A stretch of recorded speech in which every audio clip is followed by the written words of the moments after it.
A1 टेलिभिजनको राष्ट्रिय समाचारमा आशा दाहालको नमस्कार।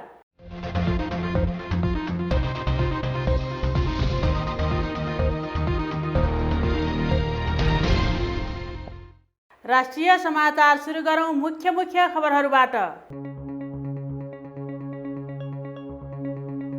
पटक पटक खोप केन्द्रमा जाँदा पनि आफूहरूले खोप लगाउन नपाएको जनताको गुनासो, छुटेकालाई अर्को चरणमा समेट्ने सरकारको तयारी। एमाले पार्टीले अनुशासन पालन नगरेकाले कारबाही गरेर पदमुक्त गरेका कर्णालीका 4 सांसदलाई पुनर्बहाली गर्न सर्वोच्चको अन्तरिम आदेश। स्वास्थ्य तथा जनसङ्ख्या मन्त्रालयद्वारा कोभिड-19 संक्रमितको उपचारको लागि पाउने सेवाको विवरण सार्वजनिक। स्वास्थ्य मन्त्रालयले समयमै खोप उपलब्ध गराउन नसकेको कारण महानगरभित्र बाध्य भएर खोप कार्यक्रम स्थगित गर्नु परेको काठमाडौँ महानगरपालिकाद्वारा जानकारी। गाउँ-गाउँमै सहकारी केन्द्रले दुध किन्न थालेपछि तेह्रथुमका किसानहरू दुध बेचेरै आत्मनिर्भर बन्दै। दैलेखमा गत बिहीबार बिहान परेको अविरल वर्षाका कारण आएको बाढीले बगाउँदा एक युवक बेपत्ता।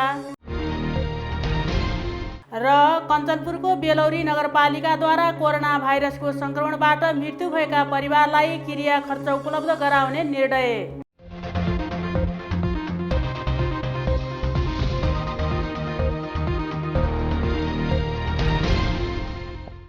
अब पालो विस्तृत राष्ट्रिय खबरको सुरुमा भेरोसेल खोप अभाव भएको सम्बन्धी प्रसङ्ग।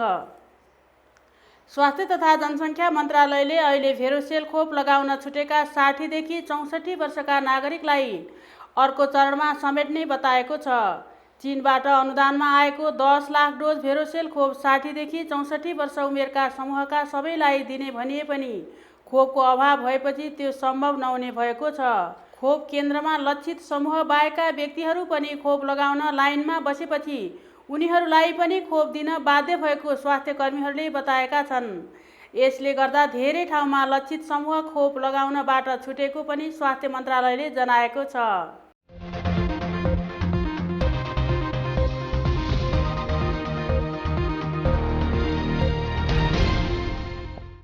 अब सर्वोच्चको अन्तरिम आदेश सम्बन्धी प्रसङ्ग। नेकपा एमाले कर्णाली प्रदेश सभा सदस्यबाट हटाएका 4 सदस्यलाई सर्वोच्च अदालतले पुनर्बहाली गर्न अन्तरिम आदेश दिएको छ। सर्वोच्चको अन्तरिम आदेशसँगै एमालेको माधव नेपाल पक्षका सदस्यहरू प्रकाश ज्वाला, अमरबहादुर थापा, नन्दसिंह बुढा र कुर्मरा शाही प्रदेश सभा सदस्यमा पुनर्बहाली भएका छन्। उनीहरूले फ्लोर क्रस गरेर माओवादीका मुख्यमन्त्री महेन्द्रबहादुर शाहीलाई समर्थन गरेको भन्दै अध्यक्ष केपी शर्मा ओली पक्षले प्रदेश सभा सदस्यबाट हटाएको थियो।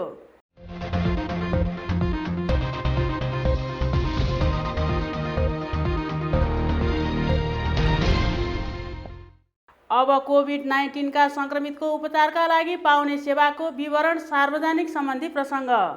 स्वास्थ्य तथा जनसङ्ख्या मन्त्रालयले कोभिड-19 का संक्रमितको उपचारका लागि पाउने सेवाको विवरण सार्वजनिक गरेको छ।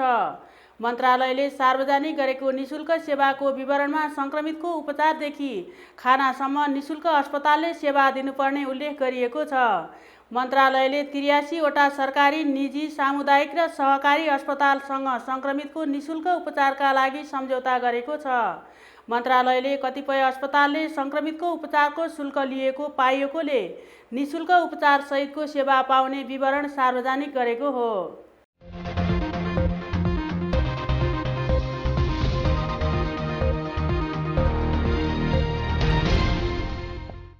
अब काठमाडौँ महानगरपालिकाले सञ्चालन गरेको खोप कार्यक्रम स्थगित सम्बन्धी प्रसङ्ग। काठमाडौँ महानगरपालिकाले सञ्चालन गरेको खोप कार्यक्रम स्थगित हुने भएको छ। गएको मङ्गलबारदेखि महानगरको 32 वटै वडामा सञ्चालन हुँदै आएको खोप कार्यक्रम सरकारले खोप उपलब्ध नगराउने भएपछि स्थगित हुन पुगेको हो। काठमाडौँ महानगर सहरी जनस्वास्थ्य प्रमुख हरि कुँवरले स्वास्थ्य तथा जनसङ्ख्या मन्त्रालयको खोप महाशाखाले काठमाडौँ महानगरलाई थप खोप उपलब्ध गराउन नसक्ने भनेपछि चलिरहेको कार्यक्रम बाध्य भएर रोक्नु परेको बताउनुभयो। नेपाल सरकारलाई गएको हप्ता चीनले 10 लाख डोज खोप अनुदानमा उपलब्ध गराएको थियो।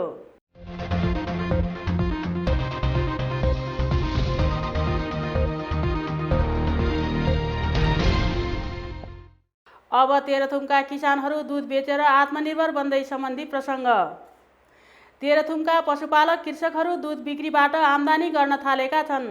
दुध उत्पादन गरेर पनि बजारको अभाव झेलिरहेका पश्चिमी क्षेत्रका कृषकहरू गाउँमै सहकारी स्थापना भएपछि दुध बिक्रीबाट आत्मनिर्भर बन्न थालेका हुन्।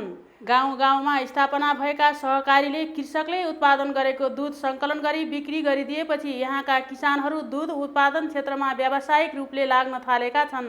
गाउँमै स्थापना भएको सहकारी संस्थाले दुध सङ्कलन केन्द्र सुरु गरेपछि तेह्रथुमको छथर गाउँपालिका किसानहरूको जीवनस्तर दुध बिक्रीबाटै फेरिन थालेको छ।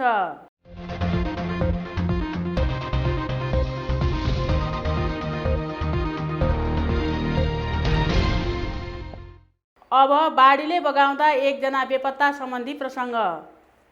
दैलेखमा बिहिबार बिहान परेको अविरल वर्षाका कारण आएको बाढीले बगाउँदा एक युवक बेपत्ता भएका छन्।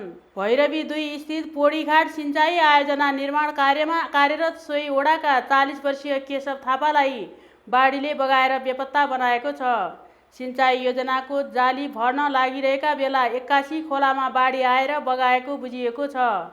योजनाको काम नियमित भइरहेकाले जाली भरिरहेको अवस्थामा 81 बाढी आयो। जाली छोप्न खोज्दा बाढीले बगाएर बेपत्ता भएको उहाँका भाइ गणेश थापाले जानकारी दिनुभयो।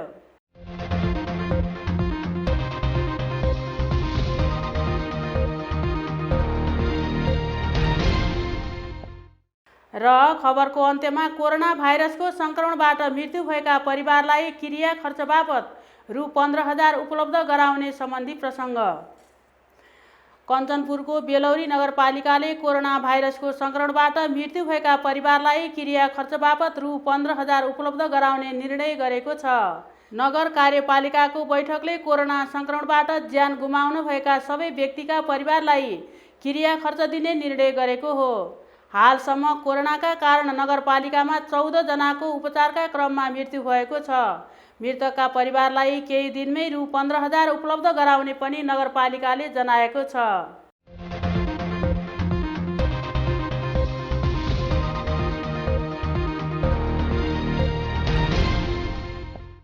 राष्ट्रिय समाचारको अन्त्यमा जाँदा जाँदै मुख्य खबरहरू फेरि एकपटक। पटक खोप केन्द्रमा जाँदा पनि आफूहरूले खोप लगाउन नपाएको जनताको गुनासो, छुटेकालाई अर्को चरणमा समेट्ने सरकारको तयारी।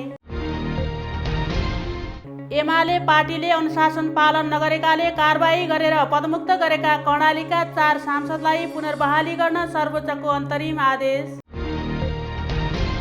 स्वास्थ्य तथा जनसङ्ख्या मन्त्रालयद्वारा कोभिड-19 सङ्क्रमितको उपचारको लागि पाउने सेवाको विवरण सार्वजनिक। स्वास्थ्य मन्त्रालयले समयमै खोप उपलब्ध गराउन नसकेको कारण महानगरभित्र बाध्य भएर खोप कार्यक्रम स्थगित गर्नु परेको काठमाडौँ महानगरपालिकाद्वारा जानकारी। गाउँ गाउँमै सहकारी केन्द्रले दुध किन्न थालेपछि तेह्रथुमका किसानहरू दुध बेचेरै आत्मनिर्भर बन्दै। दैलेखमा गत बिहिबार बिहान परेको अविरल वर्षाका कारण आएको बाढीले बगाउँदा एक युवक बेपत्ता। र कञ्चनपुरको बेलौरी नगरपालिकाद्वारा कोरोना भाइरसको सङ्क्रमणबाट मृत्यु भएका परिवारलाई क्रिया खर्च उपलब्ध गराउने निर्णय।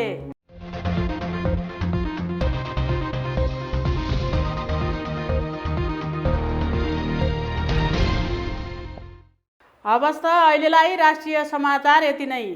फेरि पनि बाँकी समाचारहरू लिएर उपस्थित हुने नै छौँ। तबसम्मका लागि बिदा दिनुहोस्। नमस्ते।